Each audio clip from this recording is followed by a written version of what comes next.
ফ্যানের ক্যাপাসিটার যেভাবে কালেকশন করবেন, প্রথমে আপনার একটি মেইন লাইনের তারটি কারেন্টের একটার সাথে লাগাবেন। আর যে দুটি তার আছে ক্যাপাসিটারের সাথে, তার একটির সাথে মেইন লাইনটি লাগাবেন। লাগানোর পর যদি ফ্যান উল্টো ঘুরে, তো ক্যাপাসিটির অপর লাইনের সঙ্গে আর তারটি কালেকশন দেবেন। তাহলে উল্টো করলে বাইরে ঠিক মতন ঘুরবে।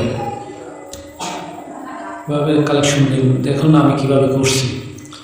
প্রথমে মেইন লাইনটি ডাইরেক্ট কারেন্টের সাথে কালেকশন দিছি, আর আরেকটি ক্যাপাসিটারের সঙ্গে দিছি। ক্যাপাসিটারের সঙ্গে লাগানোর পরও যদি উল্টো করে, তাহলে ওই লাইনটি খুলে ক্যাপাসিটারের অপর লাইনে লাগিয়ে দিন, তাহলে ঠিক হয়ে যাবে। আর যদি না বোঝেন তাহলে কমেন্ট করুন, কমেন্টে ভালো করে বুঝিয়ে দেবো।